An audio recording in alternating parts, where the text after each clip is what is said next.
Olá meninas, olá meninos, professores, professoras, chegamos, esse é o SAI Digital que está no ar, eu, Laércio de Mello e o craque da redação. Obrigado, Laércio, que bom, vamos à nossa aula 7 e deixa eu começar pedindo desculpas, escusas, mas por um bom motivo. Bom motivo, boa. Laércio foi induzido na última aula por mim, por este que vos fala, a dizer assim que nós começaríamos uma série especial sobre literatura. Começaremos, mas não nesse momento. Nós começaremos depois, no andar da carruagem. Segura aí que você vai ter uma boa surpresa. Série especial. Era uma coisa série, muito bacana. É uma série especial com 20 e tantos programas trazendo a literatura, fazendo um diálogo com a geografia, com a história, com a biologia, com a arte, com a filosofia, com a educação física, com a física e até com a matemática. Ou seja, é para melhorar, é para amplificar. Você vai ter um material sensacional, espetacular para este restante de ano. Exatamente, é porque brotou da conversa que Laércio e eu tivemos ao longo da caminhada e brotou isso. Então calma aí, vamos para uma outra temática agora, mas retomaremos sim esse projeto literário. Calma que ele virá. Logo, não perca tempo não, daqui a algumas semanas já estará diante de você. Então nosso tema de hoje, Laércio. Não menos importante, vamos tratar de um assunto que sempre dá discussões, sempre tem alguém uma opinião sobre isso, justamente racismo e cotas nas universidades. O tema maior é o racismo, é a segregação. E temos visto em 2015 vários episódios, como vimos em 2014, como vimos em 2013, como vimos na história. Vários episódios. Agora é interessante que se faça a colheita disso, a depuração do que é a sensacionalização e o fato concreto, mas também transfira para um tema que é parte dessa questão chamada racismo, segregação racial, que são as cotas ou as vagas preferenciais para acesso ao ensino superior e, é claro, para atividades laborativas. Mas nós vamos tratar das vagas para o acesso ao ensino superior, que são vagas que foram discutidas, inclusive, no âmbito jurídico e na mais alta corte do país, que declarou que as cotas raciais são constitucionais. Ponto final. Ou seja, está resolvido. Não tem o que discutir. Ponto final. O maior colegiado de juízes, não é, Laércio? O maior órgão de juízes do Brasil, por unanimidade, decretou que as cotas raciais são constitucionais. Agora, só um cuidado. O Supremo Tribunal não mandou. Ele só fez criem cotas agora. O Supremo não tem esse poder, ele é o judiciário, ele julga. Então, os outros dois poderes, o legislativo e o executivo, que tiveram que discutir. E o legislativo já havia discutido e dito que as cotas deveriam existir. O executivo também. Então, agora o que se discutiu pelo Supremo é a constitucionalidade. Por quê? Porque normalmente os contrários às cotas sempre alegam o artigo 5º da Constituição. Verifiquei, todos são iguais. Mas iguais de que jeito? Mas iguais se houver igualdade na forma como ambos chegam até lá. Se você tem desiguais, para que ele seja igual, você precisa lhe oportunizar com algo diferente. Você precisa lhe dar alguma bagagem, algum incremento a mais para que ele fique em patamar de igualdade. Aí sim. Agora dizer, todo mundo é igual. Mas aquele é mais alto. Aquele vai alcançar a bexiga primeiro. Não, dá um manquinho aqui. Agora sim. Agora vamos alcançar a bexiga. Agora nós estamos juntos. Então tudo bem. Então vamos buscar a bexiga. Então, por exemplo, vamos trabalhar com a seguinte ideia também. A gente sabe, nós temos consciência que do ponto de vista biológico não existe raça. O Brasil vai ter que resolver isso como conceito ainda. É difícil explicar. E você disse muito bem. É uma das primeiras situações para alguém que quer discutir cotas. Pare com essa história de raça negra, pare com essa história. Biologicamente, esqueça, raça humana. Deixamos bem claro isso. Nós também não concordamos com o termo. E nem o Supremo o adotou assim, se nós formos pensar em quem ali atua. Eles têm consciência disso, mas no momento é tão complicado tirar isso do nosso vocabulário que gera um conflito. Com toda certeza. Segundo ponto, só existe esse conflito porque o nosso país tem um histórico. Tá? Se não existisse esse histórico, esse conflito não existiria. E esse histórico é peça essencial para a abertura de um texto de redação.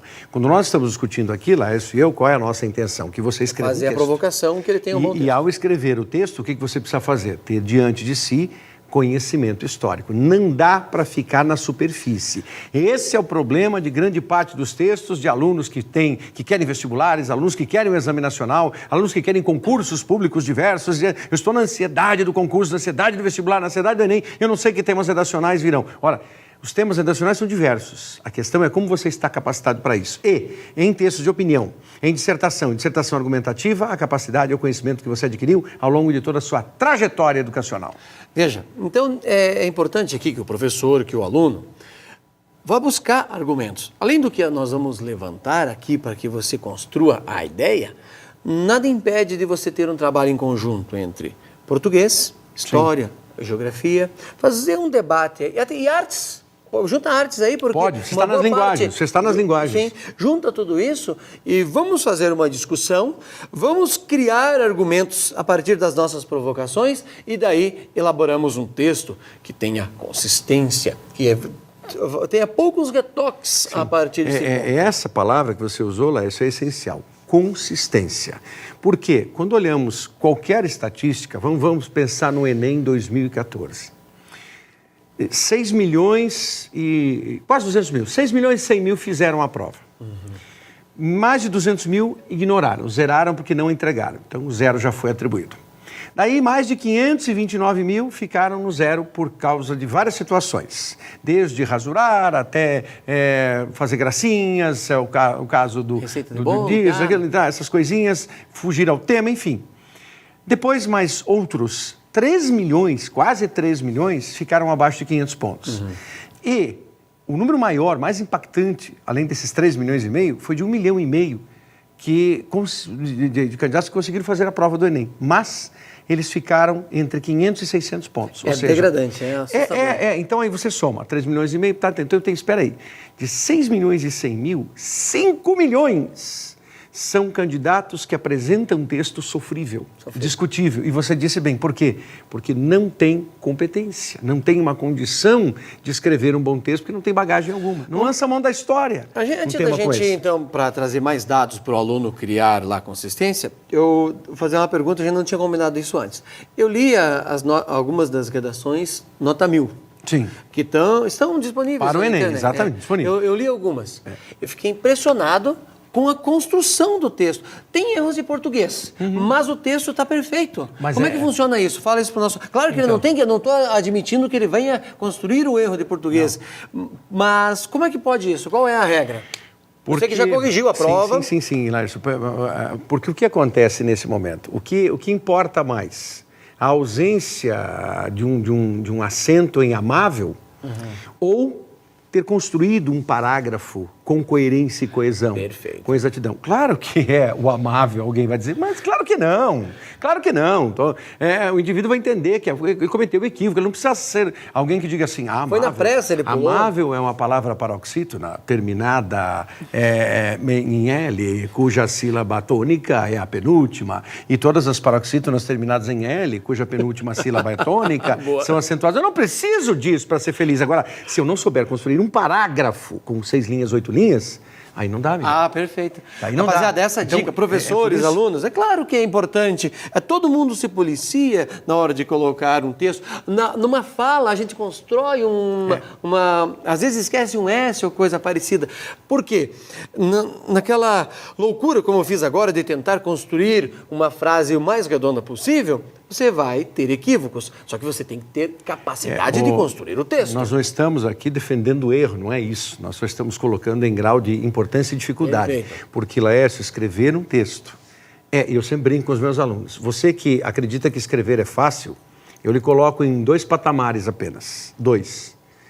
O patamar da genialidade, que é o patamar daqueles que estão ombreando com Shakespeare, com Machado de Assis e os demais, mas esse patamar, você quando estiver nele, os seus colegas desse patamar, desse piso, dirão, escuta, você está errado, porque nós sempre sentimos dificuldades em escrever. Ou outro patamar que é daqueles como nós, sabem que escrever um parágrafo é você retirar do âmago, retirar da essência, retirar daqui de dentro o encaixe das palavras com a frase adequada e com o que você quer dizer. Me lembrou de uma cena, a gente produz livro didático e numa editora, a qual eu ainda trabalho, um dos editores que tinha contato com Paulo Leminski, Sim. o gênio do Paulo Leminski, já é cobrado em várias universidades por aí.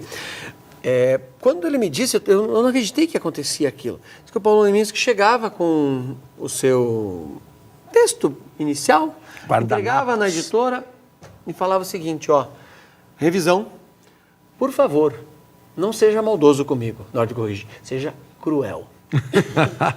Não seja maldoso, seja cruel. Falei, mas Paulo Leminski tinha necessidade de alguém corrigir alguma coisa? Claro. Tem, pessoal. Então, só que olha os textos deles, ninguém contesta a sua ideia. E o Leminski, Laércio, ele incomodava os amigos, inclusive, porque no seu grau de envolvimento com o álcool, que foi grande, nós estamos denegrindo aqui o poeta, é a verdade. Infelizmente, ele teve esse problema, a gente queria ele vivo até hoje. É a verdade, mas ele chegava a incomodar, mas ele escrevia sempre nos guardanapos e pedia aquela primeira correção, pedia a todos, quaisquer pessoas mais próximos, amigos até, atendentes que estivessem ali com ele num estabelecimento, num bar, enfim, que desse uma lida e que corrigissem alguma coisa. Então, o próprio Leminski também era um reflexo de alguém que dizia assim, eu preciso que alguém corrija meu texto. Então, e nessa hora, porque ele carregava aquilo que nós todos carregamos. E o que eu cito sempre sobre Drummond, quando Drummond diz assim, penetra surdamente no reino das palavras. Lá estão os poemas que esperam ser escritos. Convive com teus poemas antes de escrevê-los. Calma se te provocam.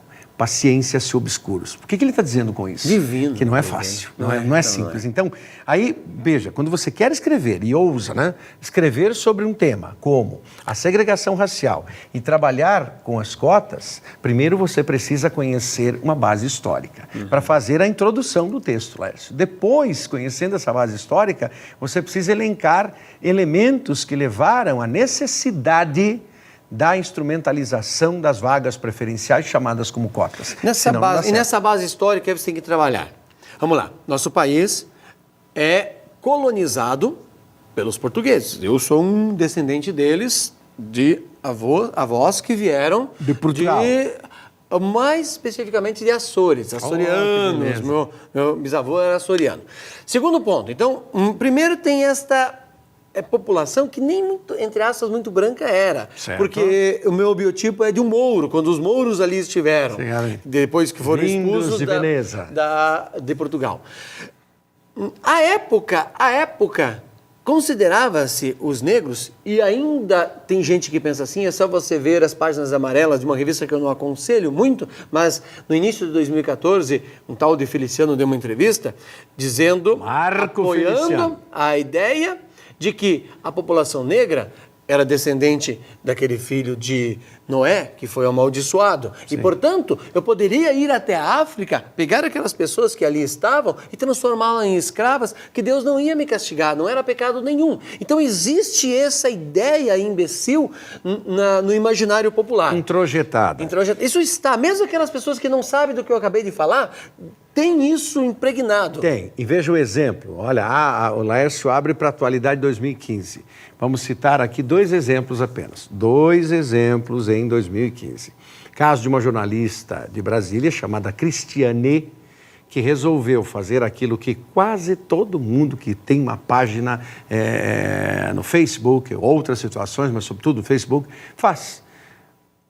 Fotografou-se. Tiraram uma foto dela e ela gostou, disse, deixa eu colocar aí, deixa eu postar aí, deixa eu colocar essa publicação. Não demorou muito, Laércio, para receber, e ela é uma mulher belíssima, você pode localizar isso.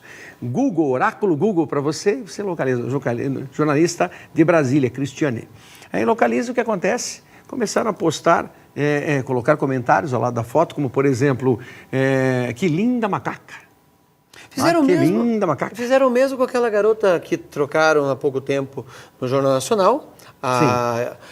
Eu não lembro o nome dela direito, mas o pessoal chama de Magia, alguma coisa, que a menina do tempo, pela primeira vez tem uma negra apresentando e ela é espetacular nos comentários que faz. E quando ela entrou, teve comentários assim. Sim, isso está impregnado na nossa Talvez cabeça. Um dos mais complicados disso que eu li, dessa jornalista, foi alguém que fez o seguinte comentário: quanto está essa escrava? Exato, porque é verdade. Aí ele não colocou só a questão do racismo, ele também entrou na questão da mulher. Sim. Aí lembra aquelas negras da senzala, exatamente, que serviam aos senhores que as esposas não queriam.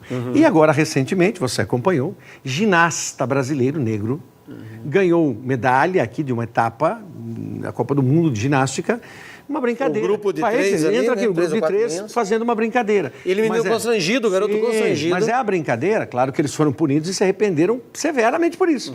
Mas na brincadeira... Foi pedagógico a punição. A brincadeira se coloca assim, não é para brincar com isso, não é porque... Por quê? Porque isso não é brincadeira. Então, não é que você não pode... Não há brincadeiras e aquilo que não é brincadeira. Então, e é claro que alguém vai dizer assim, está assistindo aula conosco, diz assim, não, mas aí nada pode se fazer nesse país, agora tudo é segregação. Mas será que eu preciso ironizar, eu preciso provocar riso com relação à cor da pele, com uma história como essa? Será que eu preciso provocar riso ofendendo a figura feminina, dizendo que a mulher é assim? Será que eu preciso provocar riso sempre com os defeitos? Preciso dessa baixaria para fazer o humor, né? O pessoal do humor defende muito isso, é que eu posso fazer porque o humor é livre. Não é. Tem limite. Agora, então, voltando para a questão das cotas, aí houve essa necessidade das vagas preferenciais. E o que aconteceu? As universidades começaram a separar do total de 100% das vagas, não é, Lércio? 100% das vagas. Por que as cotas foram criadas? Porque os que estudam o perfil socioeducativo econômico de quem ingressa no ensino superior público brasileiro chegou à seguinte constatação: eu tenho 100% das vagas, mas os alunos oriundos das escolas particulares, esses têm ocupado mais. Então, eles chegam a ocupar aproximadamente, eu estou falando aqui de forma aproximada, 80% das vagas. Já os alunos oriundos das escolas públicas e dentro desse percentual de alunos das escolas públicas, a maior parcela é de negros, eles estão chegando em 20%. É muito pouco. Isso no sentido geral. Já tem uma desigualdade aqui. Se nós colocarmos uma pormenorização, nós veremos que em cursos mais concorridos, essa diferença é maior. Não chega a... 90 a 10, 95 a 5%. Então, para, de alguma forma, estabelecer isso que nós citamos, tratar os desiguais com igualdade, as cotas surgiram. Surgiram no seu formato, cotas sociais, que atendem aos alunos oriundos da escola pública. Não interessa daí a questão cotas de cor. Raciais. E aí alguém vai dizer assim, mas eu concordo com as cotas sociais, porque elas atendem os mais modestos, aqueles que não podem estar numa escola particular. Mas eu não concordo com as cotas raciais, porque existe o preto pobre, existe o branco pobre. É verdade, só que o número de negros, de pretos pobres, é extremamente maior do que de brancos pobres. Então, mesmo existindo só um tipo de cota, ainda assim o negro tem desvantagem. E isso é estatístico, isso você vai procurar onde, vai citar qual é a fonte. A fonte que o Lércio ensina para mim há anos. Onde é que eu vou buscar subsídio para isso, informação para isso? No Instituto. Sempre Instituto Brasileiro. Então não são informações nossas. Lembrando de mais um detalhe, poucos brancos e até mesmo a população negra não percebe que durante séculos o trabalho que foi feito pelo escravo permanece ainda o resultado bom. Com toda certeza. Até hoje, permanece. E eles nunca receberam por isso. Sim. Aqueles que trabalharam nunca receberam. E os seus netos, bisnetos e agora só de tataranetos para frente, continuam sofrendo as consequências. E aquela população que recebeu o benefício continua até hoje recebendo o benefício do trabalho de séculos de trabalho escravo. Eu sempre brinco, se existisse uma lei trabalhista retroativa, quebrava todo mundo para pagar esse trabalhismo que não foi. A gente tem que entender que esse pessoal trabalhou de graça e forçado. Não foi trabalhar de graça porque eu estou afim de vir trabalhar para você. Eu era forçado. As mulheres estupradas trabalhavam como exemplo, ama de leite, e o senhor feudal, o senhor da fazenda, tinha poder de vida sobre aquelas pessoas que ali estavam. E com isso, havia sempre essa segregação, essa partida de cima para baixo e essa exclusão social dessas pessoas que também se estendeu no Alares. Deu para perceber que o nosso discurso, é claro, é a favor se você tiver argumentos contra, também não há problema. E quando a gente diz que assume que é a favor, não há problema nenhum de você e não ser há uma indução, contra a nossa não há uma ideia, indução. tá? Só que eu sou da seguinte opinião. Eu aprendi com um jornalista que eu gosto muito das suas ideias, às vezes acaba discordo, mas na maioria eu concordo, o Juca Kfouri. Eu posso ser torcedor, admito que torço para tal time, mas eu não posso deixar de criticá-lo quando ele joga Sem mal dúvida. e não posso esconder. Discordo daqueles que se escondem atrás das ideias e dizem que não tem ideologia. Então, em relação a cotas, você pergunta, né, para nós fecharmos essa... Isso mudou? Então, isso aqui era o quadro antes das cotas. É claro que você já entendeu que é um problema maior, que a escola particular, ela foi dotada historicamente, sobretudo nas últimas décadas, de uma capacitação maior. Que bom, porque é empresa, funciona e funciona bem. Poderia funcionar melhor ainda se a escola pública fosse mais capacitada, porque daí, se a escola pública é melhor, a escola particular será melhor. Uma pergunta, o resultado desse pessoal que já entrou, eu sei o resultado, mas eu quero ouvir. Desse pessoal que entrou nas cotas e às vezes era falar, não, vai cair o nível da faculdade. Caiu o nível ou não? De jeito nenhum. O que alguns professores de muitas universidades públicas também tiveram que fazer é se adaptar a um perfil de aluno diferente. E deixar, agora é forte o que nós vamos dizer, mas é verdadeiro, deixar as suas nádegas de lado, porque ficavam sentados dando aula, porque faziam teorias filosóficas mirabolantes sobre a aula, aí tiveram que deixar e dizer assim, bom, agora eu tenho que ensinar novamente, porque ensinar é pegar todo tipo de público, não só aquele aluno que pensa e bate palmas para você, mas aquele aluno que tem dificuldade de aprendizado, e você vai ter que dizer assim, venha comigo, porque se eu sou docente, se eu sei trabalhar lecionando, eu preciso lecionar também para esse indivíduo, porque a docência ela se aplica ao coletivo. Docência não é individualidade. Se for, você vai dar aula particular. Agora não é numa universidade, certo? Então, isso era antes. O depois, isso é diferente? Bom, agora, com a constitucionalidade das cotas e tudo mais, entende-se que 50% das vagas são destinadas aos cotistas e 50% das vagas à concorrência geral. Mas isso não acontece. Os percentuais, olhando sob essa universidade que temos mais próxima e temos pesquisa com ela, não é, professor Aécio, ou FPR, o que acontece? O limite é de 36%, mesmo com as cotas. E dentro desses 36%, alguém pergunta, qual é o contingente do espaço racial? O contingente é de 6%. Então, ou seja, mesmo com as cotas, ainda você não conseguiu. Então já tem munição de sobra para um bom texto. Rapaziada, um grande abraço, a gente se vê no próximo Até a próxima. Digital. Valeu, Lâncio. Um abraço. Até mais.